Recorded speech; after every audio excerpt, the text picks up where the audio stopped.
The night felt ordinary until everything shattered in front of my eyes. I was standing in our small Upper West Side apartment, reheating leftover pasta, while my 8-year-old son, Leo, curled on the couch with his inhaler beside him.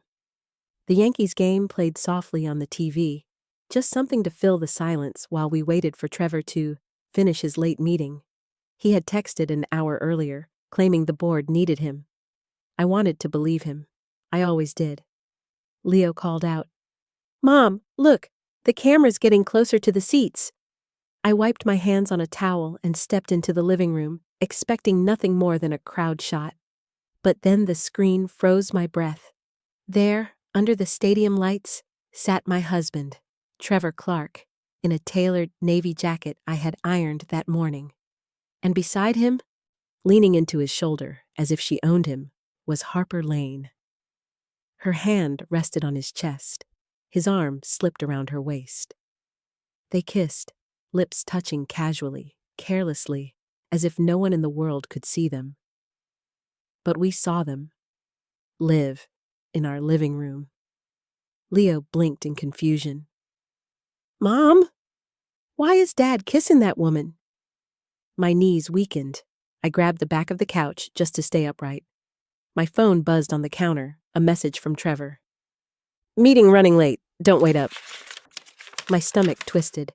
I felt my heartbeat pounding in my ears. The announcer on TV kept talking, unaware that my entire marriage had just collapsed on national television. I turned off the screen, but it was too late. The image had already carved itself into my mind, sharp as broken glass. Leo whispered, trembling, "Mom, are we in trouble?" I forced a breath, steadying myself. "No, honey, you didn't do anything wrong." But deep inside, I knew this was only the beginning, because what we saw on TV was nothing compared to what I was about to uncover. And the next revelation would hurt even more. For years, I told myself that holding the family together was my purpose. I carried that belief through late-night budgeting sessions, skipped lunches, and weekends spent organizing Leo's meds while Trevor climbed the corporate ladder. He liked to say he worked too hard to worry about the small stuff. The small stuff was me. The small stuff was our son's asthma. The small stuff was everything that made our lives function.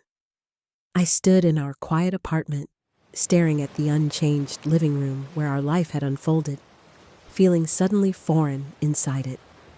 The framed photo from our wedding day on the bookshelf, the Citizen watch Trevor bought me on our 5th anniversary, gifts meant to distract from the widening cracks, now felt like props in a story I no longer recognized. The truth was, Trevor had been slipping away long before last night's televised betrayal. He stopped asking about my days. He stopped attending Leo's checkups. He criticized the meals I cooked, the clothes I wore, the salary I earned. He dismissed my exhaustion as being dramatic. Every judgment chipped at me so gradually, I barely noticed. I adapted. I shrank. I told myself that marriage required sacrifice, and I was simply doing my part. But watching Leo's eyes fill with confusion during the game forced me to confront something I had been avoiding for months. Trevor didn't just forget about us. He abandoned us emotionally long ago. I walked into the bedroom to collect the laundry, but instead found myself sitting on the edge of the bed, gripping a flannel shirt Trevor rarely wore anymore. It smelled like cologne, expensive and sharp, a scent I hadn't recognized on him. He used to smell like laundry detergent and the cheap aftershave he kept by the sink. Now, he carried the scent of someone else's world, a world I was never meant to enter. Leo peeked into the doorway. "Mom, is Dad coming home tonight?" "I don't know," I replied honestly, because pretending would hurt him more. Leo nodded slowly, hugging his stuffed bear. "It's okay if he doesn't. I just want you." His words cracked something inside me. Not pain, but clarity. I wasn't losing a husband. I had already lost him. And yet, I had no idea that the damage ran deeper than a betrayal on live TV. Someone else was about to reveal just how long Trevor had been lying to me. Morning arrived without rest. I barely slept, replaying the image of Trevor and Harper on the stadium screen. But what kept me awake wasn't just betrayal, it was fear. Real, practical fear. Our rent, our debts, Leo's medication. Trevor controlled every account, every insurance policy, every major decision. For years, he insisted it was easier if he handled the finances. I believed him because I wanted to believe we were a team. But a team requires trust, and somewhere along the way, he stopped seeing me as a partner and started seeing me as an accessory. I walked into the kitchen and saw the list of bills I'd taped beside the fridge. Utilities, student loans, Leo's inhaler refills. The numbers glared back at me. Without Trevor's cooperation, Leo's treatments would become nearly impossible. My hands trembled at the thought. I wasn't afraid of losing Trevor. I was terrified of losing stability for my son. Leo shuffled in, rubbing his eyes. His breathing was slightly wheezy. I immediately checked the battery on his inhaler. "Does your chest feel tight?" I asked. "A little," he murmured. I steadied the inhaler to his lips, watching him breathe in. That tiny machine had saved him more times than I wanted to admit. The thought of Trevor withholding insurance out of spite sent a cold wave down my spine. I opened my old laptop, the one with the chipped corner, and searched our joint bank portal. My stomach knotted. Trevor had changed the password. Again. He always said it was for security reasons, but now it felt like a warning, a lock, a boundary I was never meant to cross. My phone buzzed, a message from an unknown number. "You need to check Trevor's expenses. Start with last month." I froze. The text was followed by a screenshot of a transaction. 2 VIP tickets to the baseball game, purchased weeks ago. Behind the screenshot was a preview of another image. Something I didn't dare open yet. Leo tugged my sleeve. "Mom, why do you look scared?" I swallowed hard. "I'm not scared, sweetheart. I'm thinking." But fear sat heavy in my chest, because whoever texted me knew more than I did. And if Trevor spent weeks planning that night, then what else had he been planning without me knowing? And who was the stranger sending me warnings? The hours after the game crawled by like a bad dream I couldn't wake from. By 10 p.m., the apartment was silent except for Leo's soft breathing in the next room. I sat at the edge of the couch, staring at the door, half expecting it to open and half terrified that it would. My phone sat beside me, screen dark, no new messages from Trevor. No apologies, no explanations, nothing. By 11:30, I tried calling him. Straight to voicemail. I called again. Same thing. The man who never let his phone die, who lectured me about responsibility, had suddenly disappeared the moment I caught him. I wanted to feel anger, but all I felt was an ache spreading across my chest like a bruise. Outside the window, Manhattan glowed as if unaware of my world collapsing. The sounds of sirens, distant traffic, the rumble of the subway. All of it made me feel small, like the city could swallow me whole without noticing. I walked into the kitchen, needing air, needing anything to ground myself. On the counter sat Trevor's favorite whiskey glass, still faintly smelling of the drink he'd poured the night before.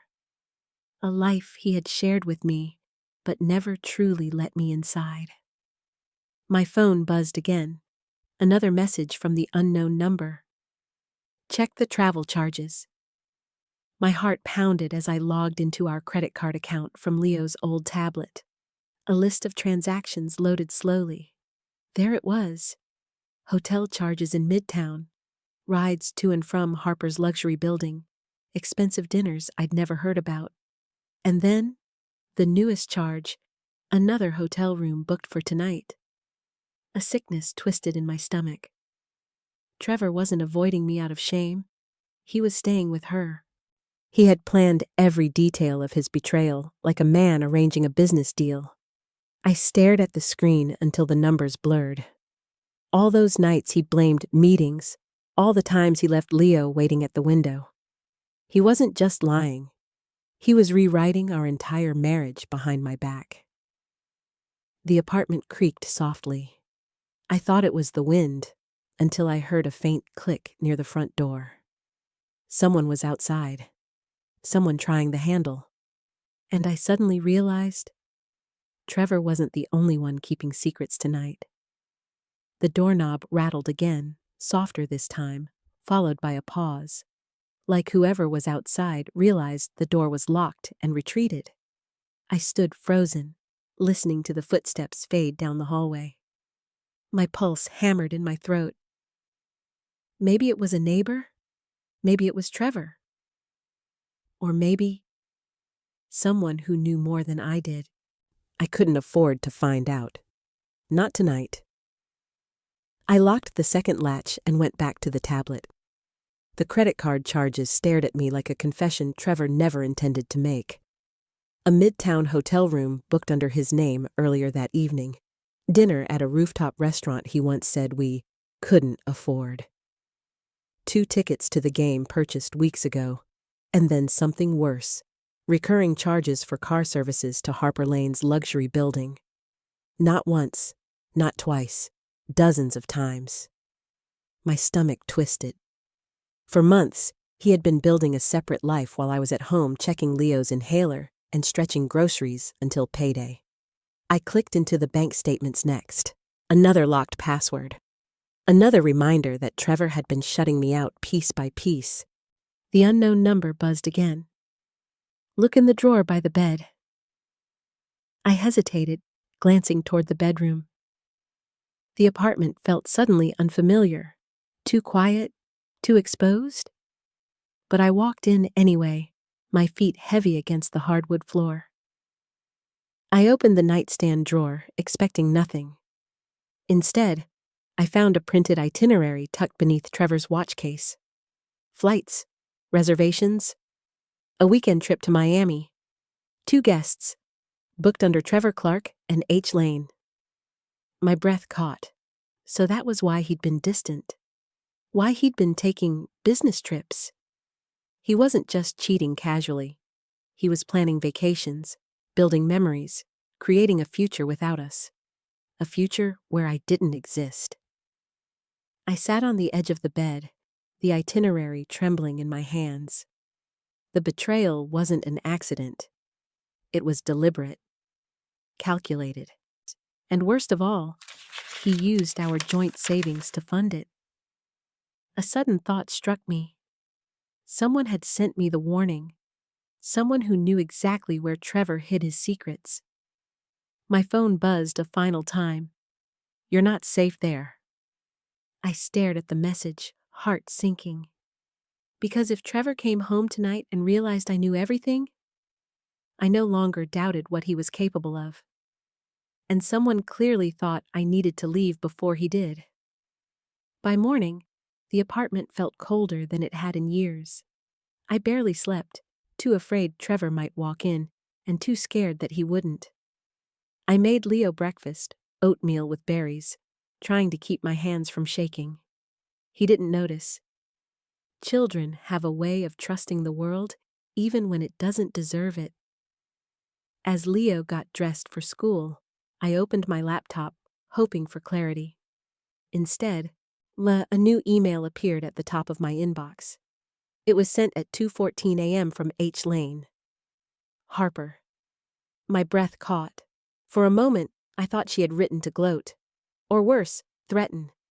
But when I clicked it open, I realized the email wasn't meant for me at all. It was meant for Trevor. Subject line. Tonight was perfect. Miami next? My hands trembled as I scrolled. Trevor, you handled her perfectly. She has no idea. After Miami, we'll talk to counsel about your financial separation. I already drafted a few options for how you can shift assets without raising alarms. I stopped reading. The words blurred. Harper wasn't just a fling. She was orchestrating a plan. A plan to help Trevor hide money. A plan that involved dismantling my life piece by painful piece. I clicked the attachment, a PDF titled Transition Proposal. Inside was a breakdown of Trevor's income, projected assets, and instructions for how to limit my access during the marital exit. They were planning to leave me with nothing, not even insurance coverage for Leo. My chest tightened with a mix of fury and terror. This wasn't an affair, it was a takeover, a removal, a slow erasure of me as if 12 years of marriage meant nothing. I forwarded the email to myself, then printed it quietly, slipping the pages into my tote bag. I needed proof. I needed protection. As I zipped the bag, Leo walked into the kitchen wearing his little backpack. "Mom, are we okay?" he asked, voice soft. I knelt, brushing his hair back. "We're going to be okay, sweetheart. I promise." But the promise tasted like smoke. My phone buzzed again. The same unknown number. "You've seen the email now. Pack what you can. Do not be there when he comes home." A chill ran through me. Whoever this person was, they knew too much, and the next thing they sent would push me past the point of no return. That afternoon, I picked Leo up from school earlier than usual. Something in my chest told me I couldn't leave him there for another hour. Not with everything happening, not with the warning messages still fresh on my phone. When I arrived, he stood alone near the playground fence, shoulders slumped, clutching his inhaler. His teacher approached gently, her expression uneasy. "Mrs. Clark?" Some of the kids were talking today. They mentioned the baseball game. Leo got upset. My heart cracked at the edges. Children repeat what they hear at home. Their parents must have seen Trevor on TV too. In the car, Leo stared out the window, silent. Manhattan rushed past us, busy, indifferent, alive in ways I wasn't. I reached over and touched his hand. "Sweetheart, you can talk to me." After a long pause, he whispered, "The kids said Dad doesn't want us anymore. They said he's starting a new family." The breath left my lungs. "Leo, that isn't true. Your father made bad choices, but that doesn't mean you're not loved." He shook his head.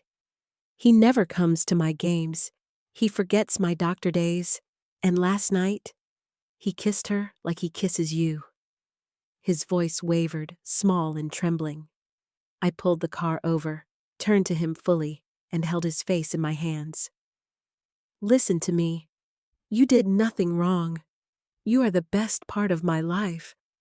Nothing will ever take you away from me." He leaned forward, wrapping his arms around my waist. "Mom, I just want you.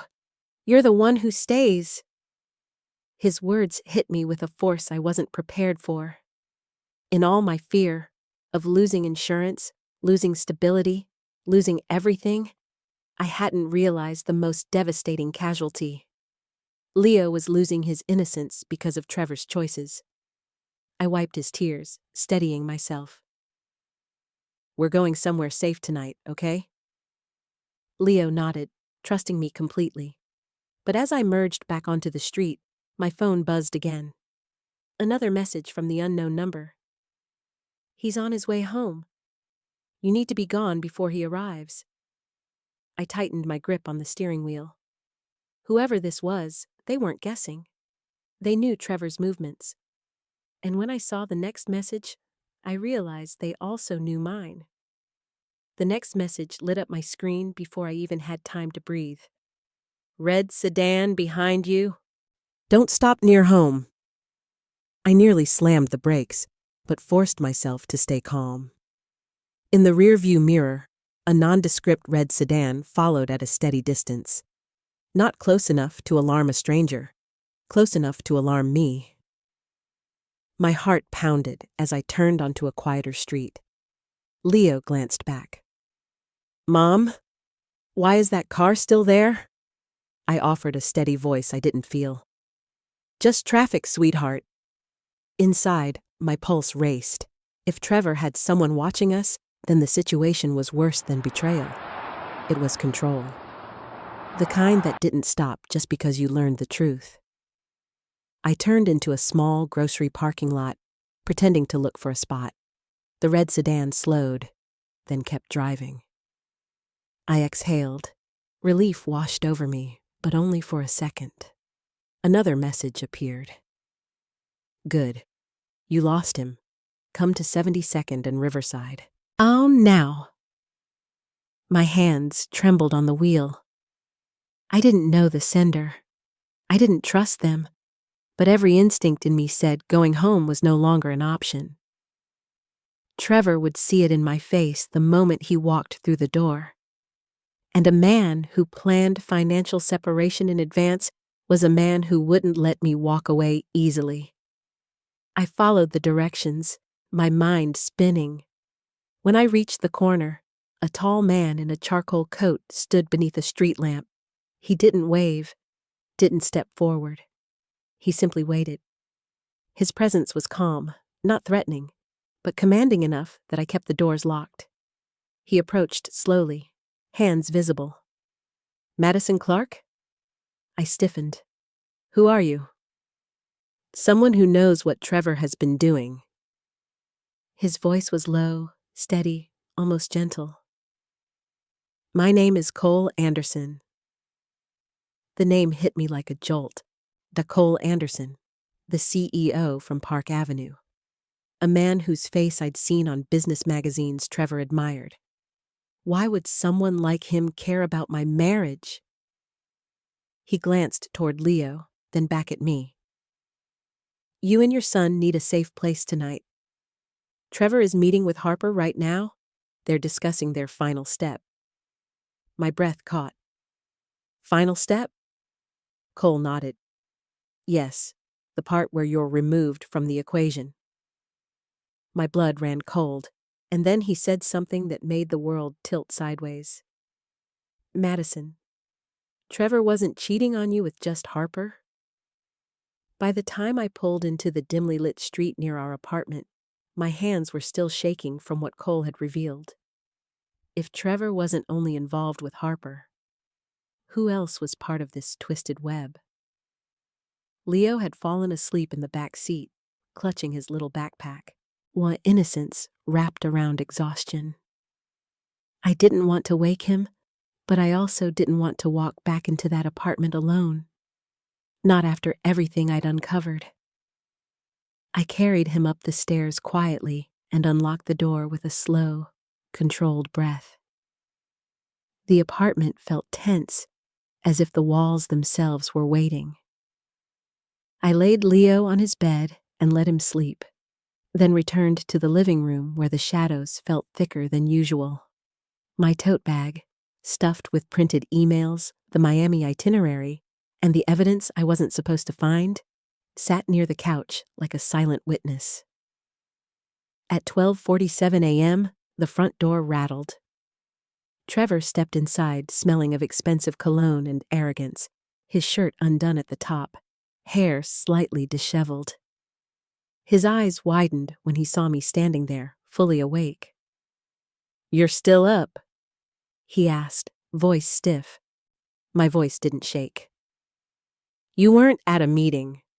He blinked. "What are you talking about?" I didn't respond. I didn't need to.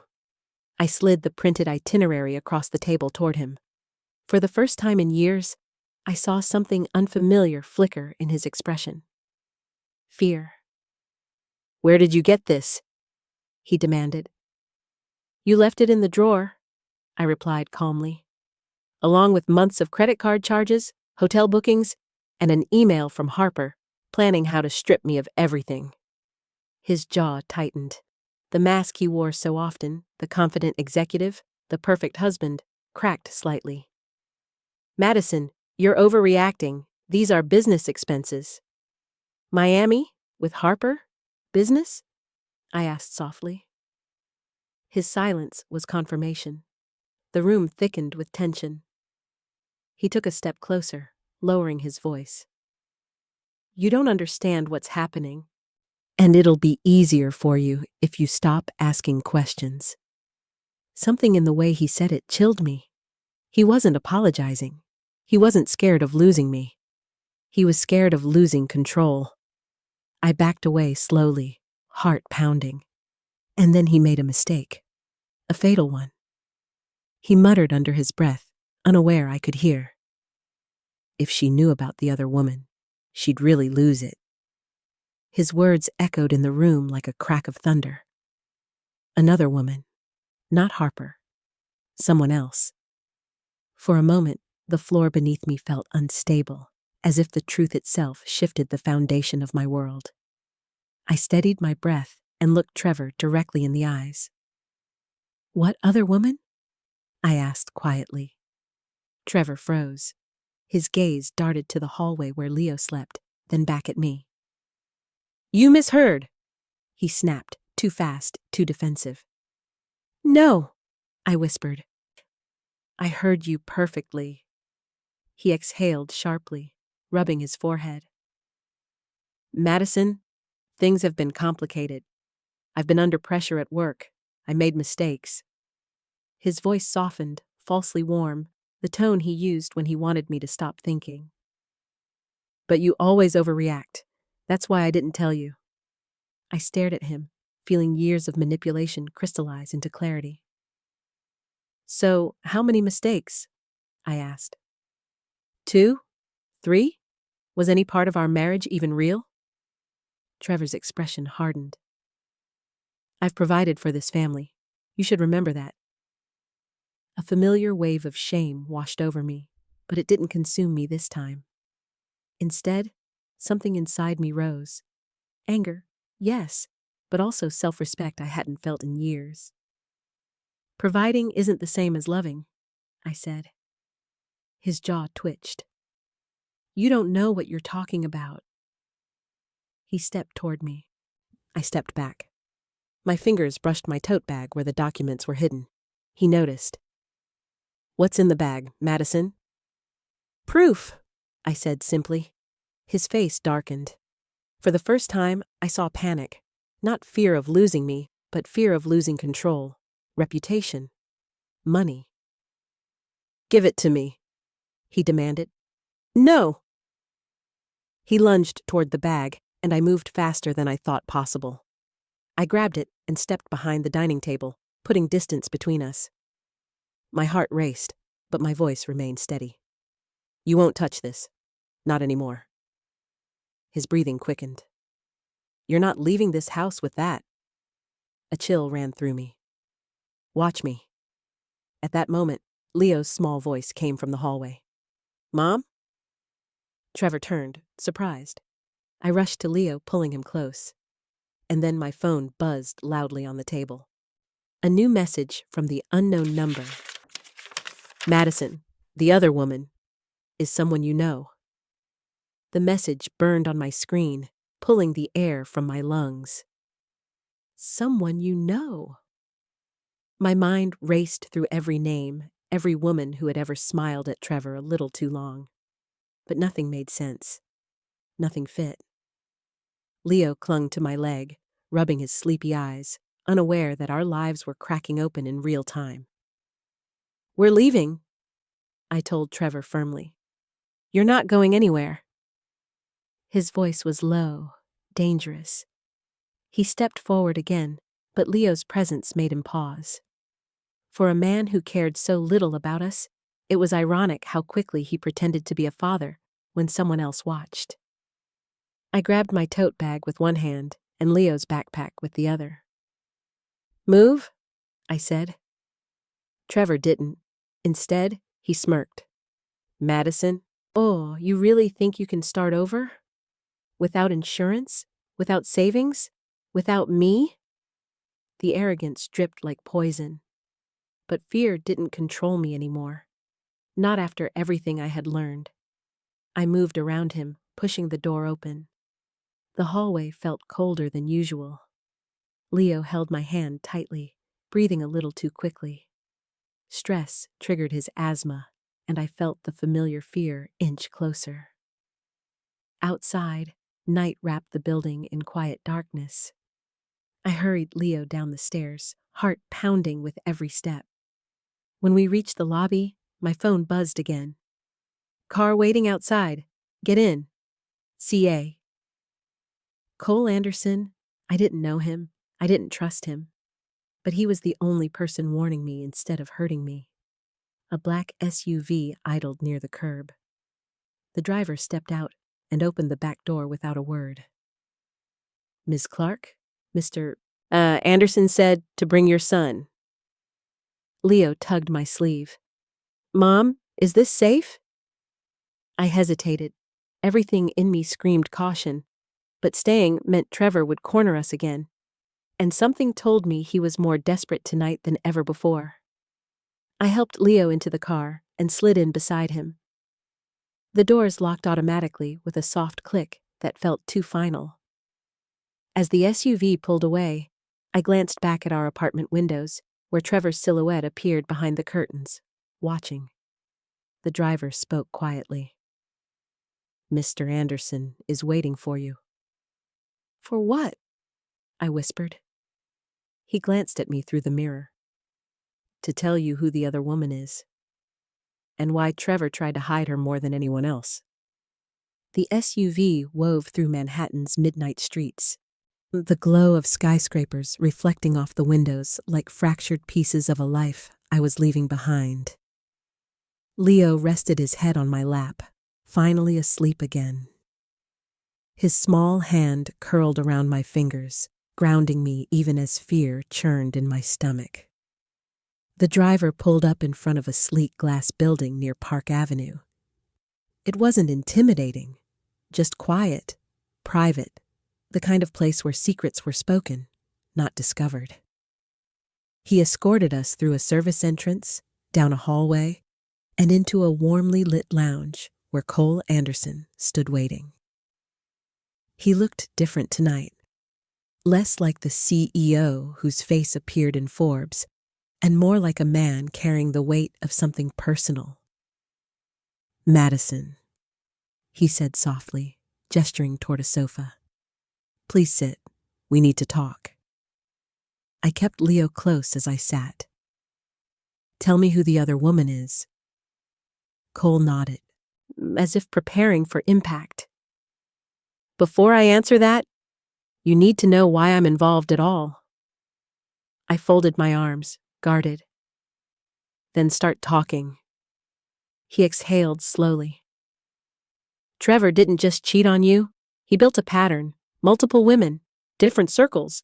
He thought he was too smart to get caught." He paced a little, jaw tense. "But one of those women wasn't who he thought she was." My heart thudded painfully. "Who?" Cole paused. "My sister." Shock punched the air out of my lungs. "Your sister?" He nodded. "Her name is Elise. She met Trevor at a corporate gala last year. She didn't know he was married. When she found out, she tried to end it. But Trevor, he didn't take rejection well." A sick feeling twisted inside me. "What did he do?" "He threatened her," Cole said quietly. "Told her he'd ruin her career, leak private photos, hurt people she cared about." His voice dropped lower. "She came to me terrified. And then, months later, she disappeared." Chills raced down my spine. "Disappeared?" "They ruled it voluntary, said she needed space, but Elise would never vanish without telling me." He looked directly into my eyes. "And the last text she sent before she went missing mentioned Trevor." My breath caught. "So you think—" Cole nodded once, sharp and certain. "Yes. Trevor knows more about my sister's disappearance than he ever admitted." The room spun slightly, and then Cole added something that made my skin turn cold. "Harper isn't the threat you should fear most."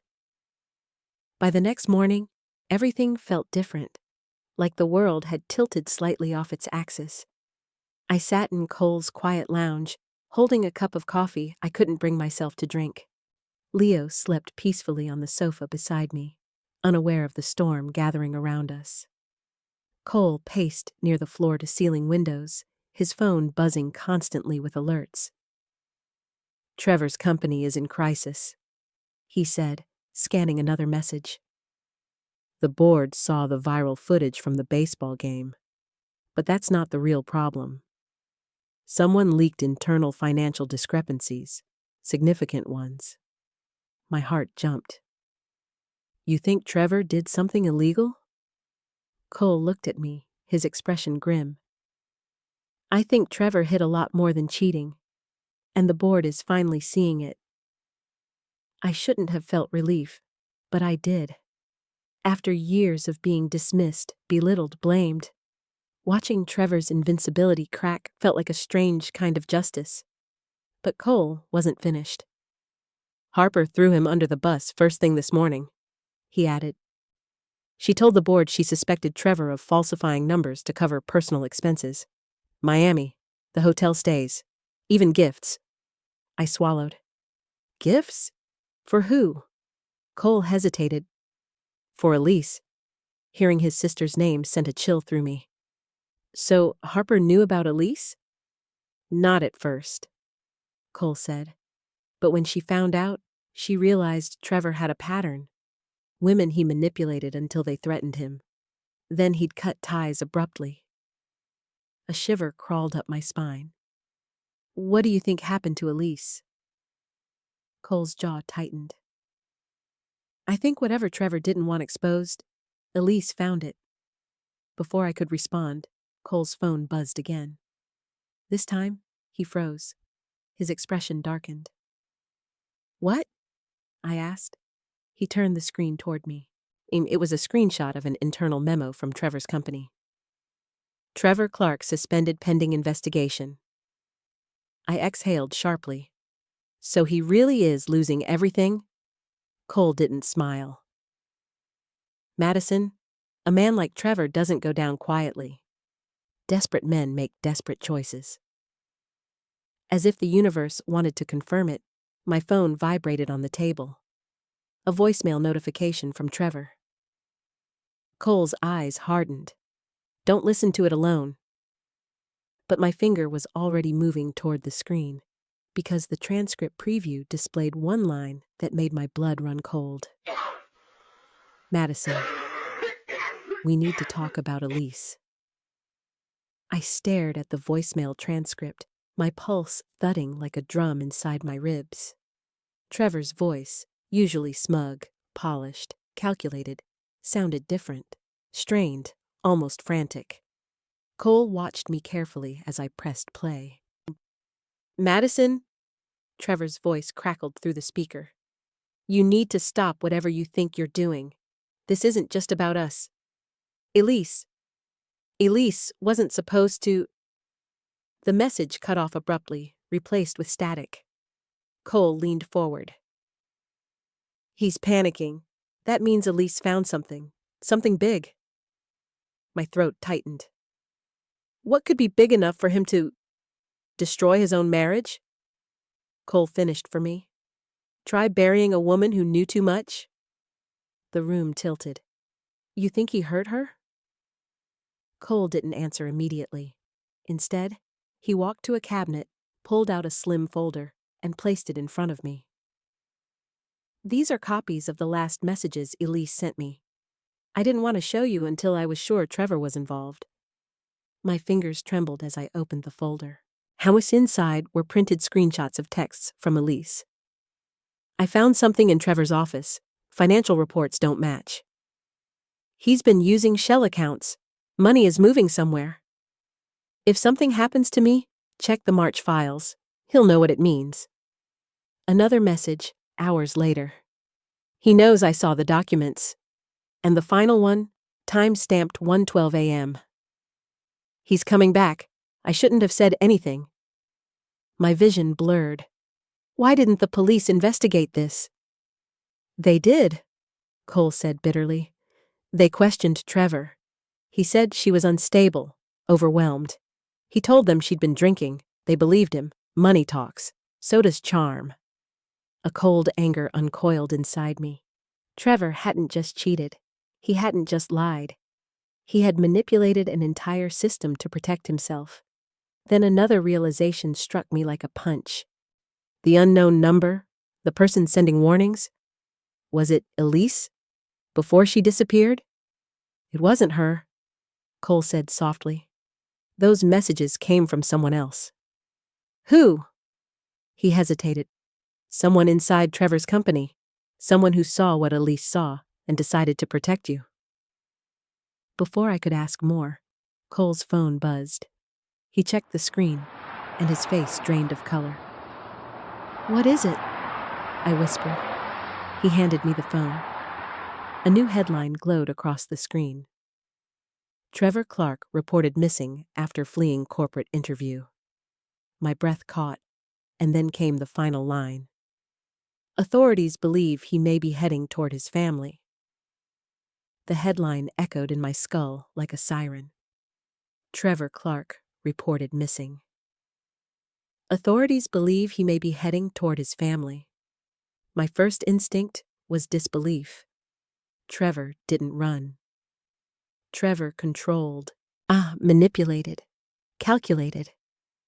But the more I thought about the corner he'd been backed into, the investigations, Harper betraying him, the financial crimes, Elise's disappearance, the more I realized running was exactly what a desperate man would do.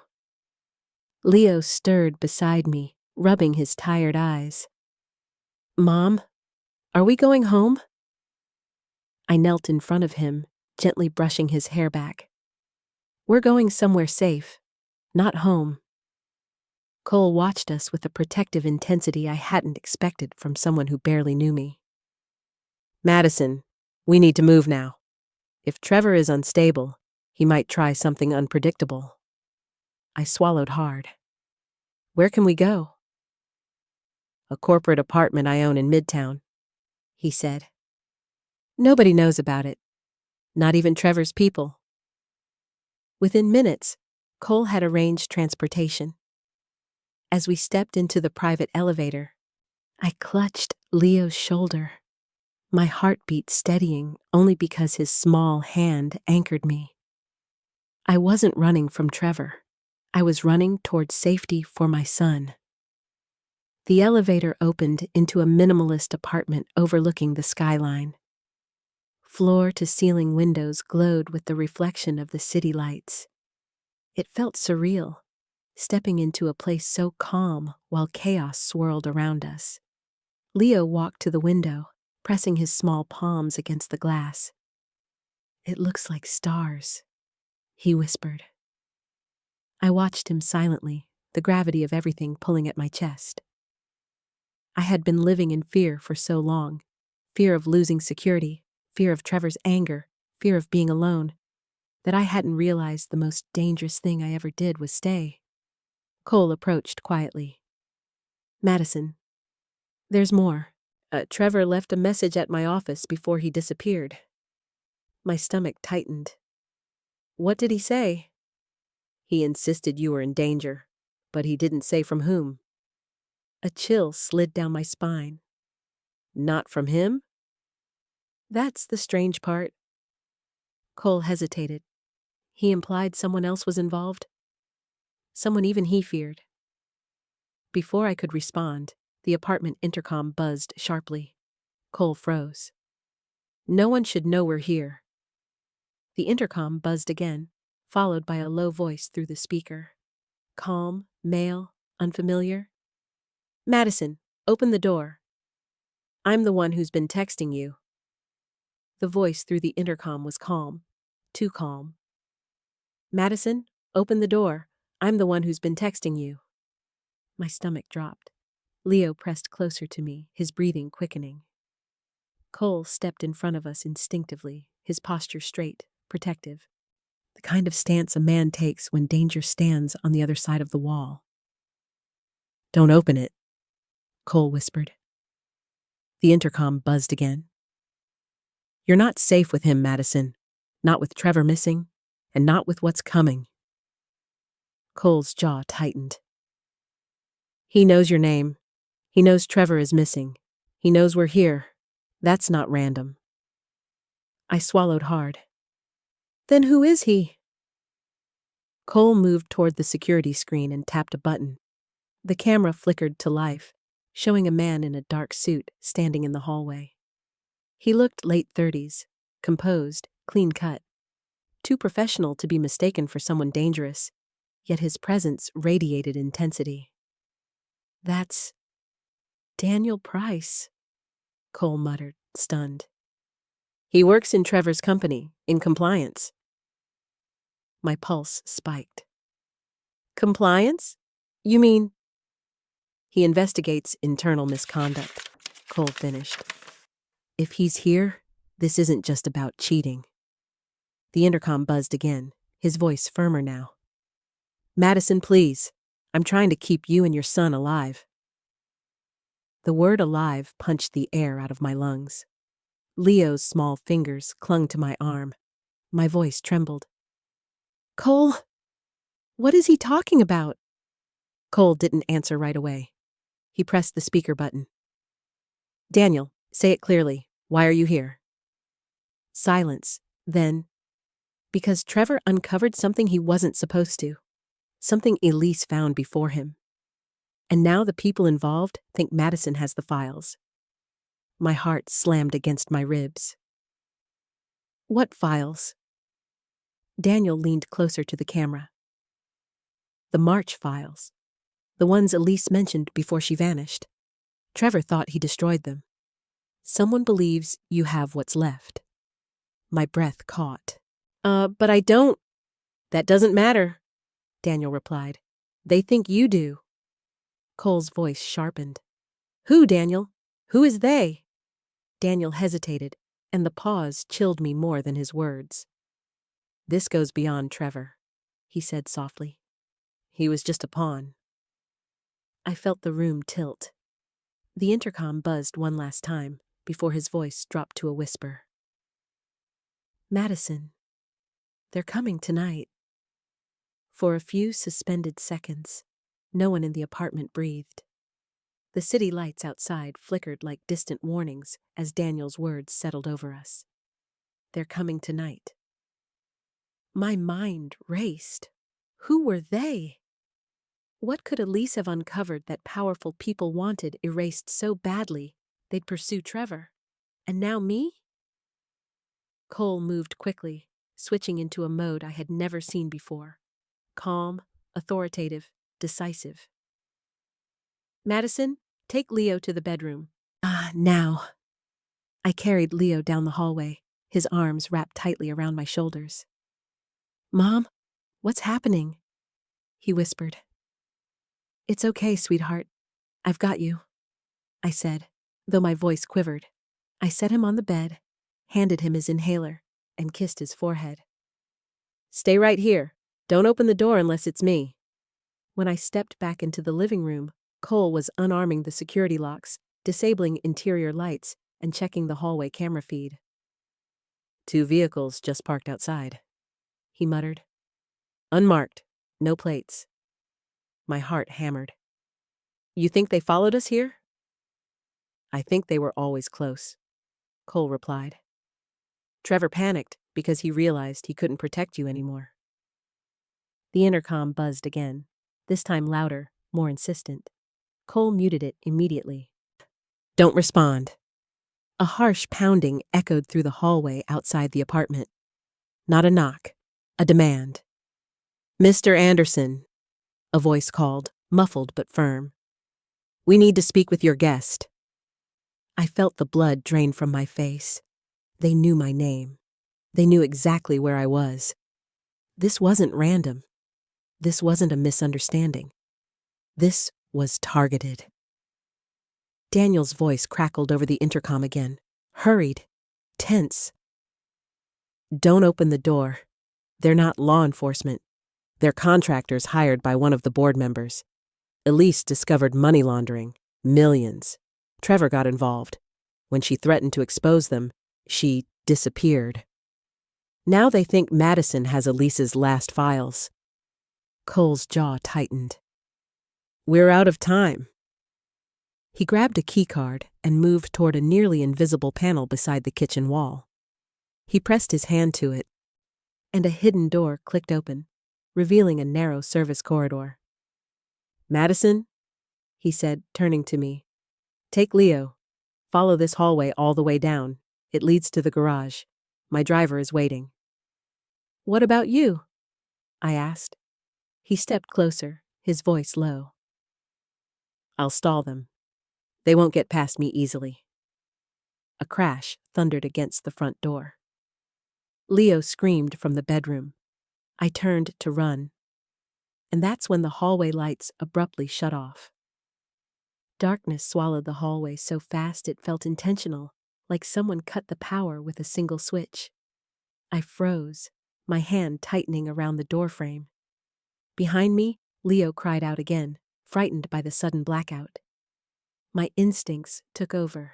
I ran toward his voice, nearly tripping over the edge of the rug. Mom, he sobbed. I'm here. I'm right here. I whispered, me scooping him into my arms. His small fingers clutched my shirt, trembling. From the living room, I heard Cole's voice, low, controlled. You don't want to do this. Walk away while you can. A gruff voice responded, muffled but chilling. Move, Anderson. We only need the woman. I felt Leo shiver against my chest. They weren't bluffing. They had come for me, not Trevor. They believed I had Elise's March files, and that made me dangerous. Cole shouted, Madison, go! Now! I fumbled for the kitchen wall until my fingers found the hidden panel. The door to the service corridor was still cracked open. Using my phone's dim flashlight, I navigated the narrow passageway, the sound of heavy footsteps thundering behind us. The corridor was barely wide enough for 2 people. Pipes lined the ceiling. The air smelled of dust and machinery. Leo held onto me like a lifeline. Mom, I'm scared. I know, baby, but we're getting out. I promise. A crash echoed behind us, the unmistakable sound of a door bursting open. They were inside. I moved faster, my breath coming in sharp bursts. Every step felt like running through water. I could hear them entering the service passage, their boots striking the floor with purpose. Check both ends, one of them barked. I whispered to Leo. No noise. Hold tight. We reached the end of the hall just as a shadow appeared behind us. One of the men, tall and broad, blocking the faint light. His silhouette stretched toward us like a predator closing in. My pulse spiked. The exit door to the garage required the keycard Cole had given me. My hands shook as I swiped it. The scanner blinked red. Again. Red. Footsteps grew louder.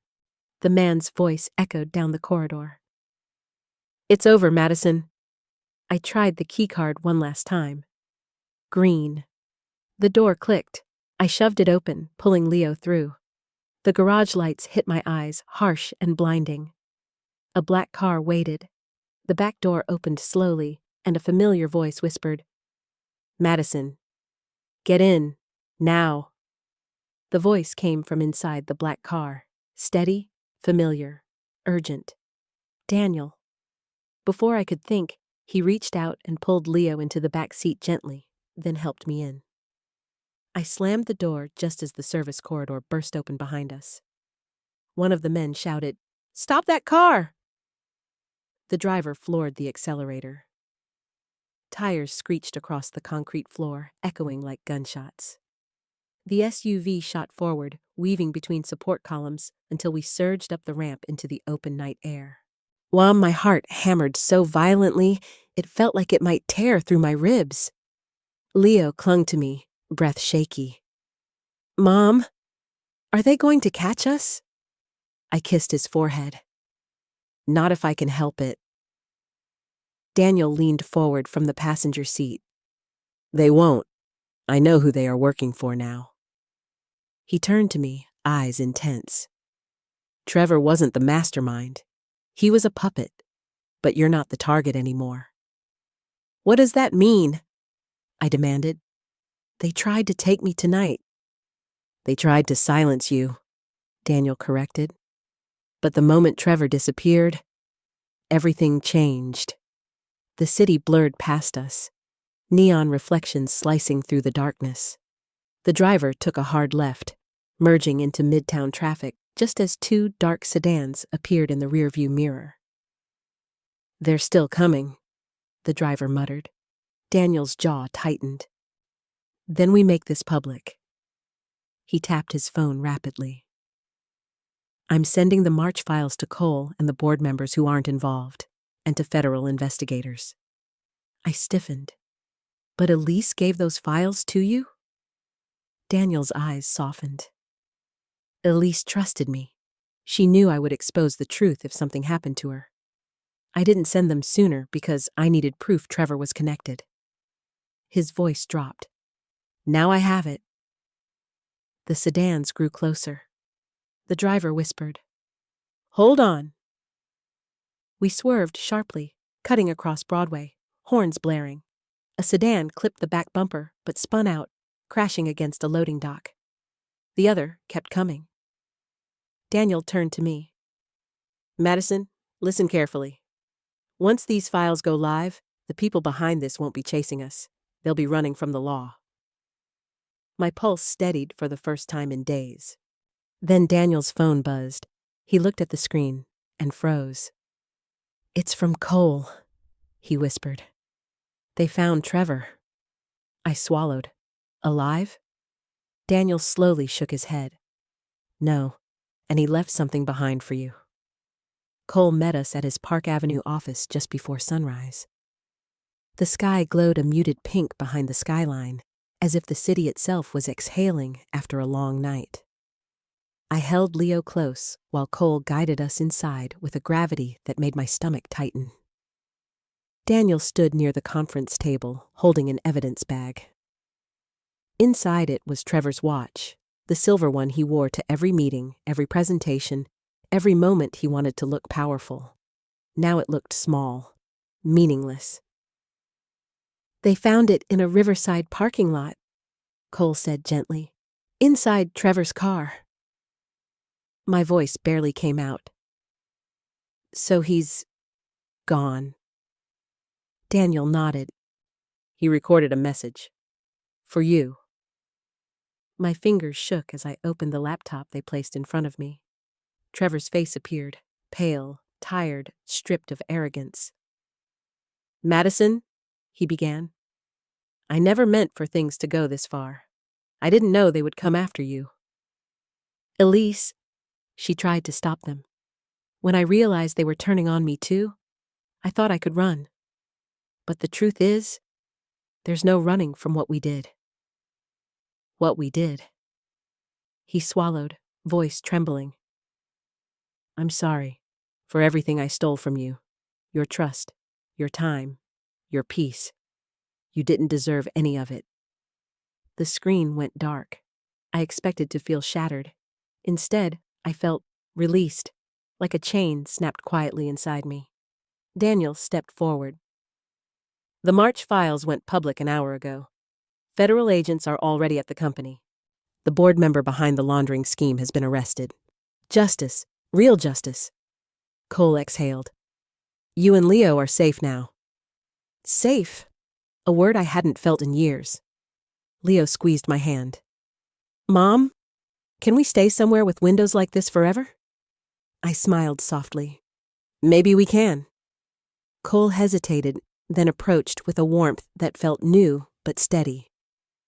Madison, I don't want to overstep, but if you ever choose to start over, not out of fear, but out of hope, I'd like to be part of that future. Yours and Leo's. His sincerity wrapped around me like a gentle sunrise.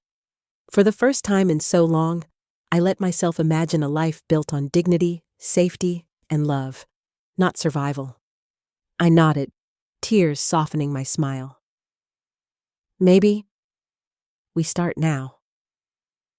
And for the first time, my future felt like something I owned. So, that's how the story closes. My wonderful friends.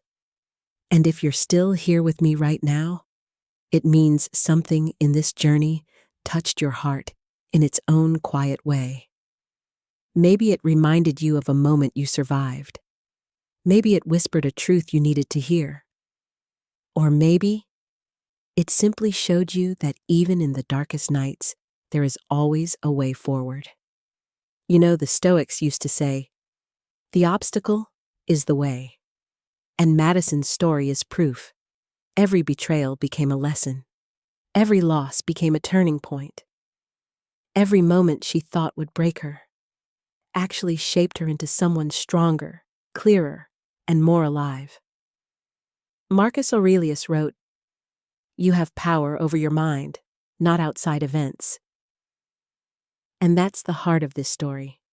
We cannot always control what happens, but we can choose what we become because of it. If Madison can rise again, so can you. So before you go, let me ask, did this story move you? Did it make you breathe a little deeper or see your own life differently? If it did, please like the video, share it with someone who needs strength tonight, and don't forget to subscribe to the channel. Your support helps these stories keep finding the hearts they're meant for. Before we end today's story, I want to make something clear for YouTube and for everyone watching. This entire narrative is a work of fiction, created for emotional reflection and entertainment. Any resemblance to real people, events, or situations is purely coincidental. The characters, their struggles, and the dramatic elements were written to inspire, to comfort, and to give viewers a safe space to explore themes of strength, healing, and personal growth. Nothing in this video should be interpreted as factual reporting or real-life claims. Our goal is simply to tell meaningful stories that touch the heart and help us think about our own lives with more clarity and compassion. Thank you for watching with kindness and understanding.